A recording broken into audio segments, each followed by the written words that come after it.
Dear Minister, as the chairman of the AmCham Tax Committee, I would first like to say that we really appreciate your efforts to make our tax legislation more favorable for domestic and foreign investments. We have seen the latest proposed changes of the corporate taxation for companies that you mentioned also, and we think that they are really the step into the right direction. However, the corporate taxation I don't think was really problematic in Slovenia even before.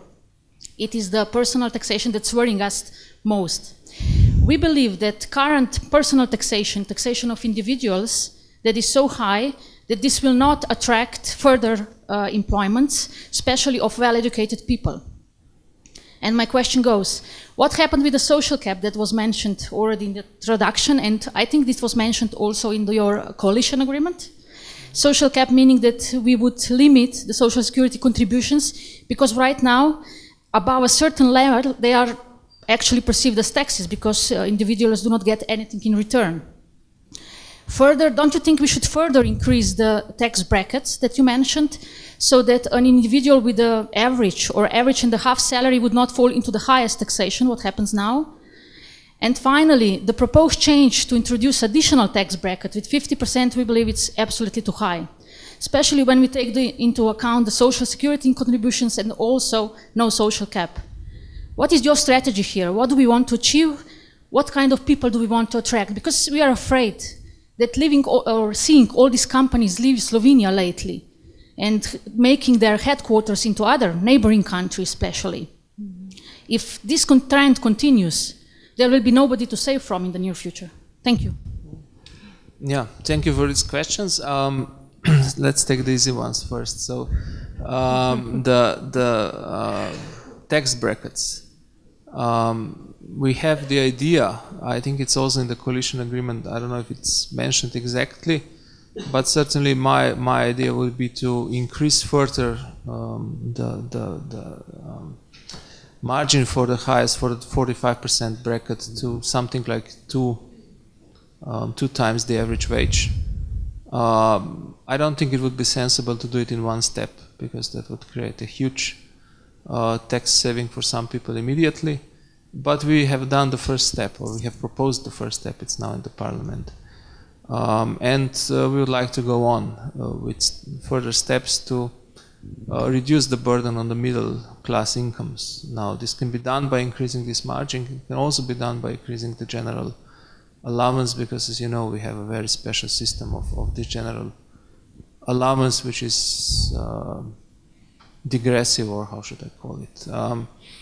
And then regarding the new tax brackets, it's something that is proposed by trade unions very much, and also by important players in the political arena. It is seen, as I mentioned before, as some kind of fair burden sharing from the people with the highest incomes. And but there is at least a debate on the level of this additional tax rate. So should it be 50 or maybe less than that? What would a very high marginal tax rate create for our international, not so much competitiveness, but also the signaling of the way in which we want to go? So it's still an open debate, and as I said, if this is something we need to do to balance the budget, I mean to have the backing for balancing the budget, it wouldn't be very far away from what some other countries have done, which have also introduced some additional taxes. But to do it just like that, I don't think it would be totally sensible. So we have proposed this in the negotiations, and we are now waiting for response, and we have also indicated that we are not certain on, so that there is a range of the tax rates that could be debated, not necessarily 50. And regarding the social cap, as I said, we were looking, started looking the first week really in office. What are the tax measures that can be prepared very quickly and introduced together with this budget, with this new budget, in order to give some clear incentives to the economy. And there we found out that introducing the social cap actually needs more work, because there are some tricky issues, and it's also connected to reforms in other areas. So the first tricky issue is that in order to include a meaningful number of people in this social cap, okay, it should be low. I mean, if you just introduce a little bit, then it doesn't help anything. If you introduce something that would really have an effect, then also the loss of revenue would be substantial. It would be a loss of revenue to social funds. And then there is a problem of the health insurance, where we have this additional health insurance, which we have to do something with it. So we have to transform it into something else. Then we have the problem that not all income, that social contributions are not paid on all active income. So there are forms of active income in Slovenia which are not, no contributions are paid on, or very small contributions. So it's also something to look at, and that brings us to the whole question of taxation of labor, or the incentives in the labor market. So we thought this is a reform that is still in the coalition agreement, and I think the coalition is still committed to introduce it, but not immediately, but rather in connection with thinking of all these other issues that I mentioned. So it's not an easy reform to make, although we understand that most of the countries have a kind of social cap and so on. You were referring at the beginning, and this is more a political question, to the facility, I mean the easy way of having a referendum in Slovenia. You are undertaking very hard structural measures, and by way of the referendum, those measures can be stopped and even leave the government without instruments for a whole year. The golden rule is now passed in the parliament, and how do you see, and how is the government looking at the possibility of undertaking of a reform about the referendum? Because I think that several political parties were quite talking about it, and I really think that it is something that is an obstacle in your political and economical life. Mm-hmm. Mm-hmm.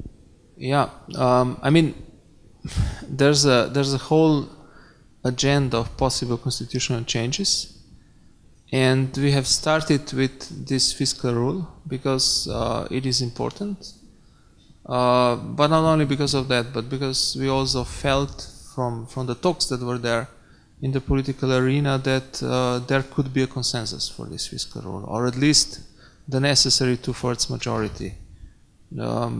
As you know, in order to amend the constitution, we need 2/3 of votes in the parliament, which is never easy to get. But there were other proposals also, including involving the referendum in the constitution, that are actually now debated, and we'll see whether there is any kind of agreement that we could reach. There were different ideas on the table. One was to take away the right of parliamentarians to propose the referendum, so just leave it to the people collecting signatures. Another proposal was to increase the number of signatures needed. And a third proposal was to introduce some kind of a quorum of a minimum percentage of people that should vote against a proposal to be actually defeated, or against the law. There is no clear consensus now among the political parties in which way they would want to go as a majority, but I also think that some changes would be needed to this legislation, but it's a hard debate, because when you propose these things, then you get back the question, oh, you're just proposing this because you want to cut the budget, So but it's a debate we should have, and I think also that people are learning in a way that we had this referenda on pension reform, for example, last year, and I think nobody was happy with the result. Not even those who proposed the referendum. At the end, they were thinking, well, maybe we've done something wrong, and also those who were backing the referendum, so who were against the law, were then thinking, but yeah, this is not a good result. It doesn't solve anything. It just maybe the law was not optimal. I was also critical towards the law itself, but to have it on referendum and to have it failed by a very clear majority doesn't solve anything. It just postpones the problems that everyone is aware we should tackle in the future. So maybe now, because also the fiscal situation of the country is getting worse, has gotten worse in the last years, maybe there will be more responsibility also on the sides that could propose a referendum.